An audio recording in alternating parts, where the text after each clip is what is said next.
Hey guys, so I finally have the review here, my personal review on the Caly 3 carbon fiber with the ZDP laminated steel with one ZDP 189.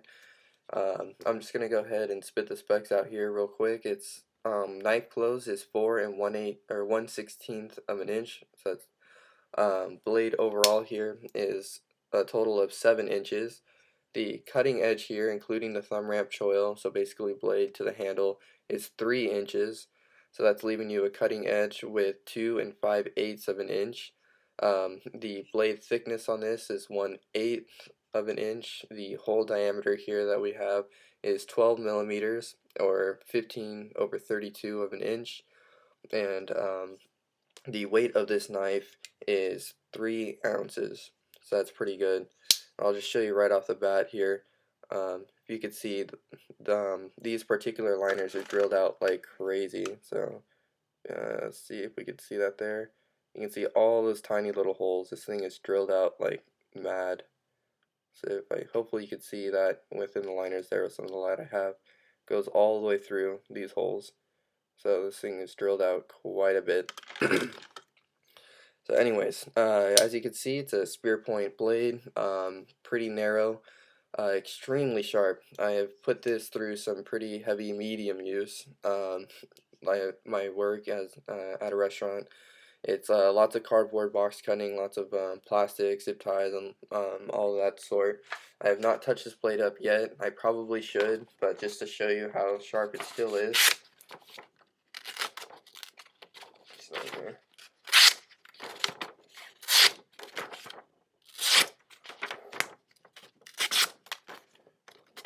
So as you can see, this is, although I put it through, see there's one snag there, although I put it through lots of cardboard boxes and plastic and zip ties, it's still ridiculously laser sharp, and it's still, shredding paper. Um, so my experience with ZDP 189 so far is extremely good. It's ridiculously sharp, so easily the sharpest knife I've had out of the box, and I've had quite a few extremely sharp Spyderco knives. The majority of them are all very sharp, but this one's just like stupid sharp. Um, I think the problem that people have with the ZDP 189 blades, where they talk about it being extremely hard steel to sharpen, um, no pun intended, this actually is a very hard steel ZDP 189. That's because they have 3% carbon in it, making it a very tough steel, and a lot of people complain about the sharpening. I think if you touch up your ZDP 189 or your harder steel blades, then you're not going to have a problem with sharpening them. I think it's just the fact that people let their carbon steels or ZDP 189 get dull, and once it's dull, it's going to be a pain in the ass to bring back because any knife that is dull is going to take longer and it's going to be harder to sharpen.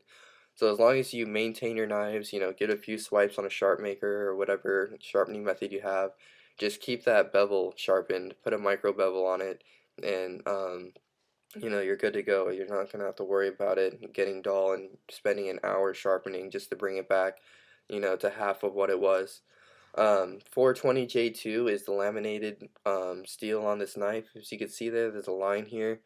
From that line up is the 420J2, which is a soft steel. Some say that it gets easily scratched. Mine has not been scratched yet, and I've put this through quite a bit of boxes and whatnot, and plastics, and I've not seen any visual damage yet.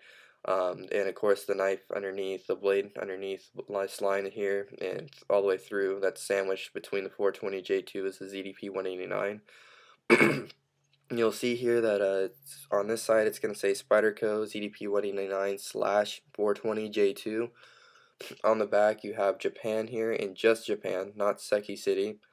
I'll get that in a second. You have Sal's insignia, and you have Spyderco, of course. And as you can see, it's a full flat ground blade. Um, the reason why it says just Japan and not Seki City, Japan, this knife is made in Seki City, but it's by a different assembly crew than the branded Seki City blades.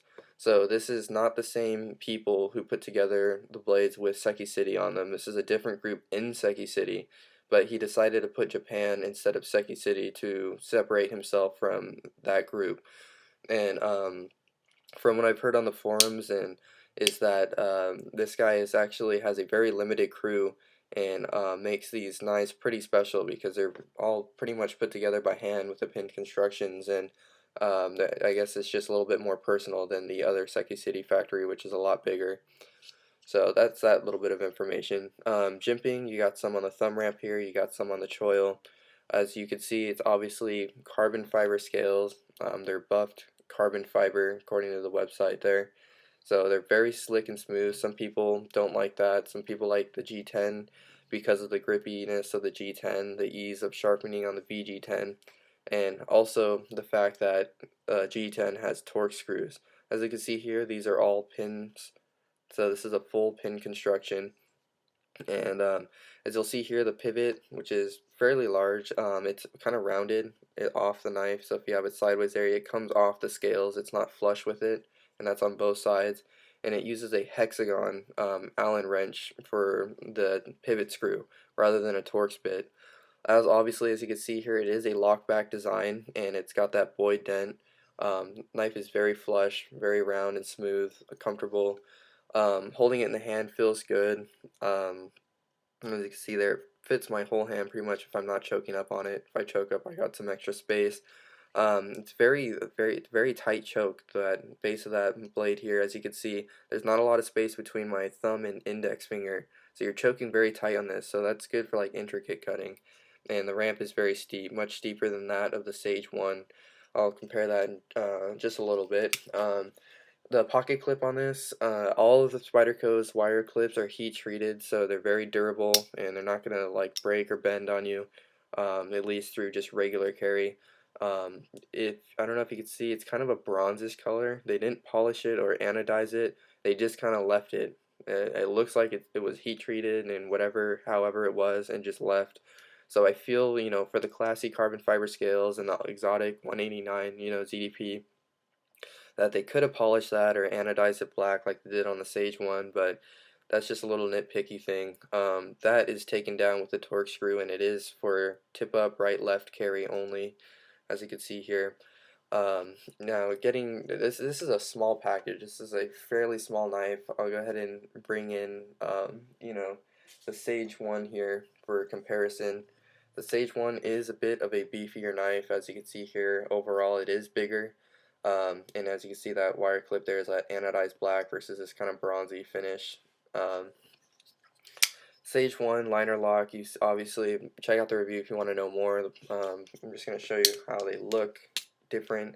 You got the 3D textured carbon fiber versus the smooth, which people are liking more on the Sage 1 because of the textured. Blade is obviously thicker on this one, where this is more narrow. The main thing I wanted to bring up in this is because I've had someone here ask me about the ergos, if I would like them better on the Caly 3 or on the Sage, and I have to say that I like them on the Sage better. I love the Caly 3 ergos, don't get me wrong, it's a very comfortable knife for how small it is. But like that, as you can see here, the choil does not round around your finger, kind of goes up and then out, and the thumb ramp is very steep. So with the thumb ramp being steep, your thumb is very locked in, but with the thumb ramp, I like to cover the whole thing, and if I cover the whole thing on this, I don't know if you can see that, but there's like a space in between my thumb there and the thumb ramp. It doesn't sit all the way down, so I have to hold it down here to like fit it completely comfortable. But with the thumb ramp so steep, it might, you're not going to go anywhere. On the Sage 1, as you can see here, the thumb ramp is more shallow. So your thumb just naturally sits in it, and the finger choil is much more pronounced. It's like a semicircle fully. So your finger really locks in there. But I will say this is a little bit more slick over the top because of that shallow ramp. But because of that pronounced finger choil here, your finger really locks in here. So in a way, it's kind of working in reverse order on both of these knives. So this knife, the finger choil really keeps your finger locked in here, so you don't have to worry about when you're cutting. And then this one here, you got that extra steep thumb ramp to keep you from your hand slipping, and your finger's pretty good here. So as far as comfort, I want to say that this one outbeats it, and that's also too because of the much deeper and thicker palm swell. So it fits in the hand and fills out the hand much more comfortably, in my opinion, versus the very like narrow palm swell of the Caly 3. So as you can see, the thumb swell on that is much deeper and much pronounced for the index or the ring and middle versus the Caly 3. But I mean, both are comfortable. I just happen to like the Sage one better. Alright guys, so anyways, that is the Caly 3. If you guys have any questions, go ahead and shoot a comment below or shoot me a message. And yeah, CDP 189, it's a great steel.